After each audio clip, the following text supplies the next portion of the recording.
Apakah pandangan Tuan Yusri bin Yusof terhadap isu diskriminasi yang melibatkan warga pendidik, guru-guru dan juga penjawat awam yang semakin menggugat sekarang ini, sehingga ada yang diugut, diberhentikan kerja dan dinasihatkan untuk mengambil cuti tanpa gaji ataupun disuruh ambil bersara pilihan. Jadi minta pandangan Tuan Yusri bin Yusof, silakan. Okey, pada saya tidak sepatutnya berlaku.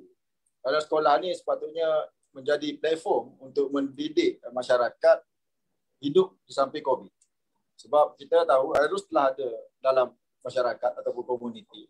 Jadi kita suka ataupun tidak, kita kena hidup di samping COVID. Yang menjadi persoalan adalah sebelum muncul vaksin, guru-guru ni dia dapat mengajar macam biasa dengan hanya mengamalkan jarak fizikal, memakai mask.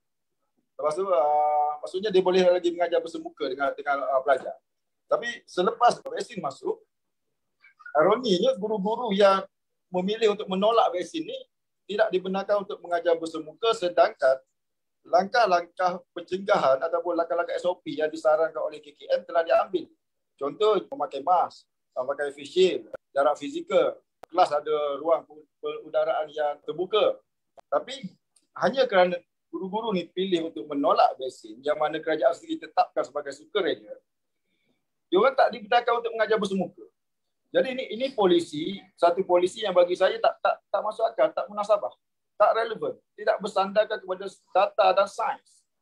Okey, kita tak payah buka sekolah dalam bahasa mudah. Sebab apa? Sebab guru tak divaksin pergi ke sekolah, tak boleh bersemuka.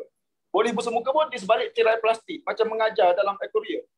Ini satu benda yang tak munasabah lah. Sehingga kan ada pelajar sendiri yang mempersoalkan, pelajar tak divaksin, tak diasingkan. Tapi guru yang tak divaksin, diasingkan. Jadi kita minta, mungkin Kementerian Pendidikan boleh bagi satu justifikasi jelas. SOP garis panduan 3.0 ni dirangka berdasarkan apa? Bersandarkan kepada apa? Data dan sains ataupun bersandarkan kepada ikut suka. Ataupun ikut pandai-pandai.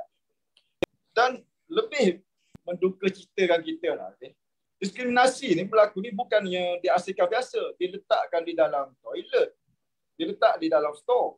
Diletakkan guru yang tak divaksin di tengah padang. Dan ada satu kes di Melaka sendiri pun digelanggar bola tampar hanya kerana pilih untuk menolak vaksin uji kaji. Jadi benda ni tak sepatutnya berlaku bagi saya lah. Isu di kalangan yang dipaksa berhenti sama ada ambil vaksin ataupun berhenti kerja, sebenarnya ni satu saya panggil protokol lah. Protokol geng Big Pharma lah. Saya gelarkan Big Pharma lah, gegasi di sebalik dunia farmasi ni. Yang mana seluruh dunia menggunakan kaedah yang sama. Dia meletakkan masyarakat berada dalam persimpangan di antara pekerjaan dengan kehidupan. Okey, kita nak hidup, kita kena kerja, dan kita nak kerja, kita kena sihat. Malangnya apabila ambil vaksin yang uji kaji ni, ramai yang mengadu tidak sihat. Jadi dia meletakkan golongan masyarakat ni dalam pertengahan. Tak ambil, tak dapat kerja. Terpaksalah ambil pasrah. Dan bila ambil, ada dah mengalami kesan-kesan sampingan, dia pilih pula, dia paksa juga rakan-rakan dia lain jadi macam dia. Ini yang saya tengok berlaku dalam sekolah lah. Saya ambil contoh istilah tak aci. Maksudnya aku dah ambil, engkau tak ambil. 1 November GPA kata nak kenakan tindakan terdetik tapi tak kena. Lepas tu dia tengok kawan dia yang tak ambil ni sihat. Dia mula sakit kepala, demam, nak tidur malam pun tak boleh. Dia mula nak memaksa orang tu supaya jadi macam dia.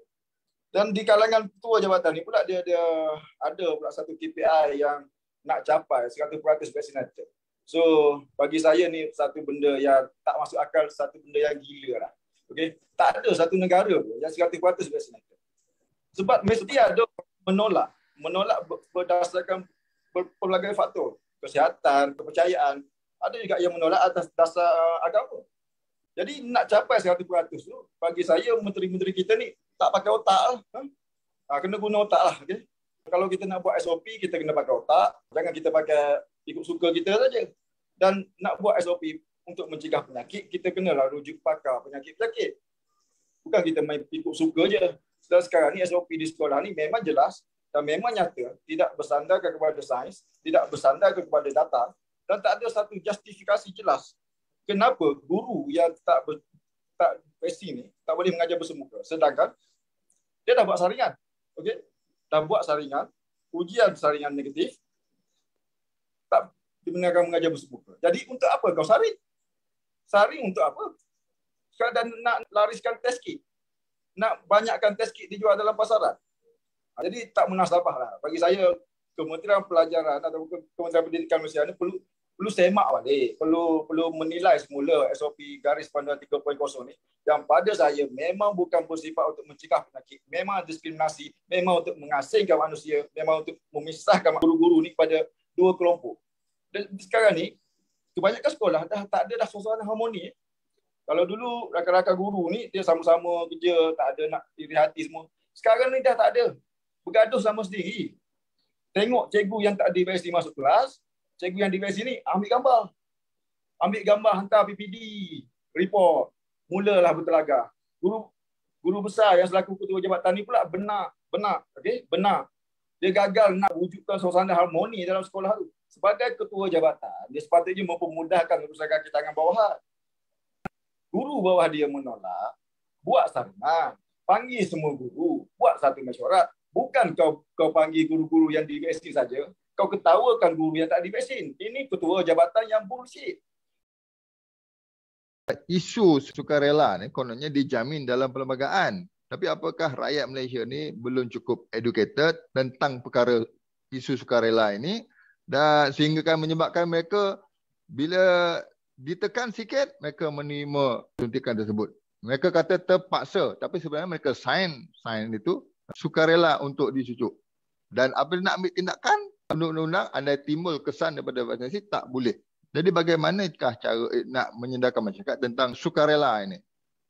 Sukarela ni bila dia ada concern, persetujuan daripada dia, istilah wajib ataupun terpaksa. Maksudnya concern ni tak ada. Okey, tapi sekarang ni concern letter ada. Maksudnya masih lagi sukarela, masih lagi pilihan kita untuk memilih untuk terima ataupun tolak. Tapi disebabkan kita ni, maaf cakaplah, sedikit naif tentang hak-hak kita dari segi perlembagaan semua. Jadi kebanyakan orang apabila keluar je kenyataan menteri ataupun statement ataupun media rilis daripada GPA, diorang beranggapan bahawa itu adalah satu arahan. Keluar siaran media, dia fikir itu ada arahan. Keluar kenyataan menteri, dia fikir itu arahan. Sedangkan sesuatu ubat yang nak disuntik ke dalam tubuh kita mesti atas persetujuan kita. Tak ada orang yang boleh paksa. Ini UNESCO punya law pun memang dia perlu volunteer daripada individu tersebut. Dan tak boleh ada unsur paksaan, tak boleh ada unsur pujukan, rayu ataupun mempengaruhi. Sama ada kalau tak ambil, kena hilang kerja semua. Ni kalau jika ada unsur-unsur macam ni sebenarnya not valid lah. Okay? Orang tu sebenarnya boleh didakwa sebenarnya. Yang mana memujuk, memaksa, merayu ni. Sebab individu telah dipengaruhi. Dia bukan lagi terima tu atas kerelaan hati dia ataupun kesanggupan dia.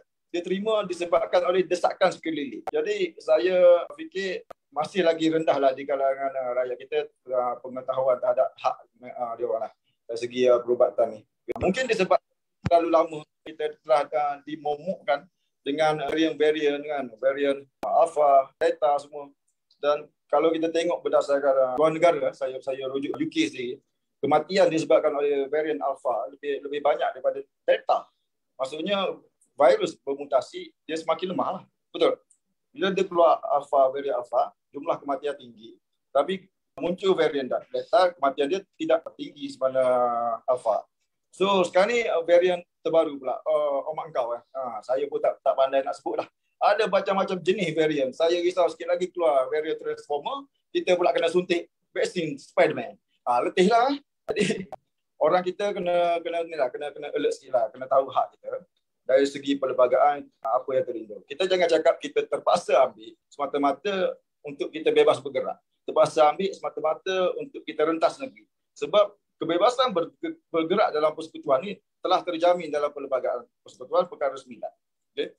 Walaupun menteri cakap mulut, tak boleh rentas negeri. SOP itu, dia bukanlah undang-undang yang telah digesekkan. Dia adalah sebab dibaca sekali dengan ordinan darurat, jadi boleh pakai lah sekarang ni.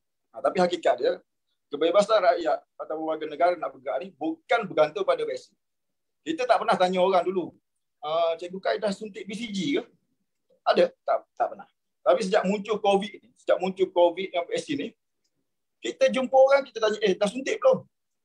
1 ke 2 dos? Tapi sekarang, dah 2 dos, tak nak 3 dos, tak nak. Tak nak lah, ramainya tak nak. Maksudnya dia tahap rakyat kita dah mula ada kesedaran lah. So kita tengok dari segi tu satu petanda yang positif lah. Maksudnya mula sedar, mula meragui. Dulu kata 1 dos, tiba-tiba 2 dos. Sekarang 3, dengannya 4 pula doktor. Mungkin 4, 5, 6 kita pun tak tahu. Mungkin setiap tahun ni ada tanda 2020, 2021, 2023, letih lagi. Okay. Saya tentang kesedaran di kalangan masyarakat kita perlu lebih tahu kita punya hak dalam